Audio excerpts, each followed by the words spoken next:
everyone. So here is our share and create winner. This was from the flip through video from 2 weeks ago. I'm sorry, this is a little later than I planned. I'm going to be using that beautiful stencil from Redefined Creative, Chamel's Never Grow Up collection, and some beautiful washi tapes that I pulled from my stash. I'm going to start with this stencil. So this is a paw print stencil. On the original page, I had some splatters or some watercolors. For this one, I decided I wanted to play with the stencil, and the paw prints were just perfect for this. So I used Distress Oxide inks in Blueprint Sketch Mode, Lawn, and Fossilized Amber. Now, I'm going to go ahead and start creating these rows that I will use as a base for my photo. I went through my washi tape stash and I chose just a couple of patterns in various thicknesses and different colors.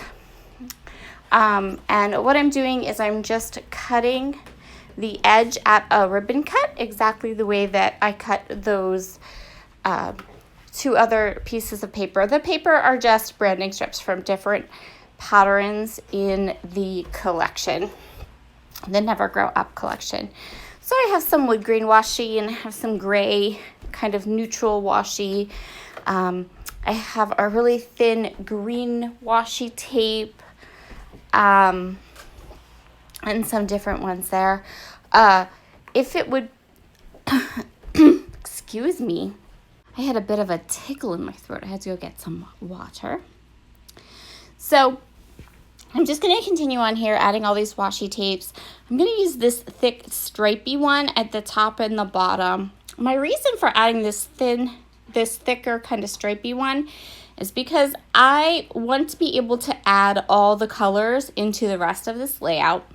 And I don't want them to look off, and I don't want them to look like they were an afterthought or they don't coordinate. So that colorful washi is just that.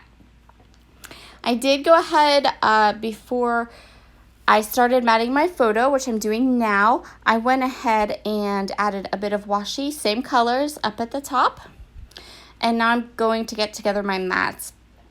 So I kind of felt like this dark green mat would work just as a full 6x8 photo, or as a full 6x8 sheet of paper, but it's too big. So what I'm going to do is I'm going to go ahead and get all of these mats onto that green 6x8 paper, and then I'm just going to go ahead and trim it down. I don't trim much off, but it definitely helps. The mat was just a little too big for what I wanted, and it was getting a little too close to the other embellishment clusters. So I'm going to make these layers wonky. So the photo itself is straight, but the rest of the kind of patterns behind it are a little crooked. I knew I wanted to use this 6x8 pattern for my journaling. I'm going to go ahead and fussy cut I'm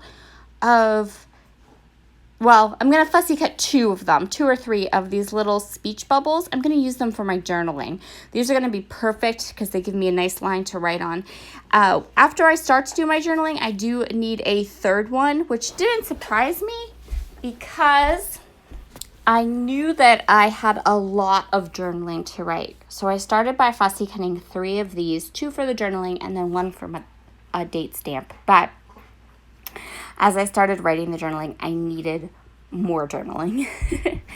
So let's talk about the photo. And while I kind of finish fussy cutting these bubbles and get my journaling started, this is a photo of my oldest son and his new dog, Andre. We rescued Andre from our local Humane Society, and we just got him the end of July, so we haven't quite had him a month yet. He is super sweet and super lovable. He gets along with our dachshunds, which it didn't happen overnight and didn't happen immediately, but they seem to have come to a nice, reasonable conclusion. They seem to have become friends. So we have my dachshund and then my sister's dachshunds who live in another part of the house. So now I have all of my journaling done, and I'm going to go ahead and get my date stamp onto this little section. I'm sorry, I did not mean to leave that part in there where I took the camera down off of my off of the stand that it's on while I record. I hope I didn't give anybody like get anybody dizzy or anything. So now I'm going to go ahead and do my title. My title is going to be Gotcha Day.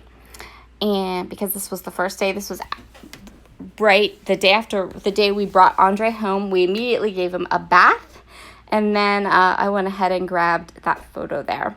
I'm using some epoxy flares from Scrap and Happy Studio. She had some beautiful, beautiful flares that are perfect for rescue, if you rescue your animals or if you rescued your animal. And so I thought they would be perfect for this layout. Those thickers that I used are marquee thickers from Chamel. They're from the Glitter Girl collection. They're probably my favorite thickers besides the Fitzgerald thickers in the history of ever. And I have oodles of packages of them. So I used some of those. They need all the extra glue, but that's okay. I'll deal with it because they're really nice thickers. Now I'm going to use some stickers. I'm going to kind of create some clusters. As you can see here, like, so the epoxy flare, like that one epoxy flare is red. And now I'm going to add a little bit of red up to the other cluster. The same with the orange and things. And this is why I used that stripy washi tape, because I wanted it to look like that everything kind of matched and went together. I didn't want anything to look out of place. So I'm going to use that dog. That dog is the perfect little addition to this layout, definitely. And I'm going to just kind of fill in now all of these little areas. I'm going to use the epoxy flare. I'm going to fussy cut some of the little boxes from one of these sheets of paper. And so what I did with this was I'm going to cut 3 of these boxes, and then I'm going to kind of fishtail the ends and make them look like banners and use those as up there at the top. I'm just trying to fill in some of the areas of this layout that I feel needs a bit more embellishment or looks just a little gappy. And I also have my original layout kind of off to the side so that I kind of have an idea of what I want to do with different areas of this layout. So now I'm kind of getting all of these elements stuck down. I'm going to pop this dog up.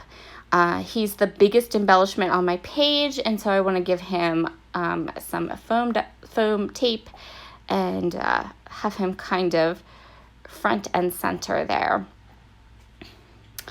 And then I'm going to tuck this third flare in underneath him. I was really, really happy with how this flare worked with this collection. I think that it was a really great match, and it allowed me to, the epoxy flare and then that stencil allowed me to bring some of the theme of my layout into it, but not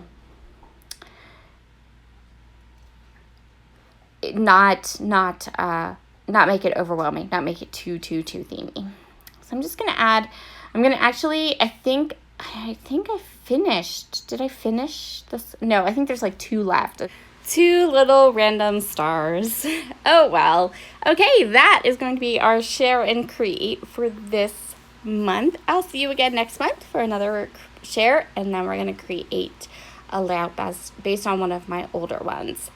Thank you all so much for stopping by today. Here are some close-ups. If you have puppy dogs in your life, you can check out that stencil at redefinedcreative.com, or you can grab some epoxy flare from Scrap and Happy Studio. Talk to you all again soon. Bye.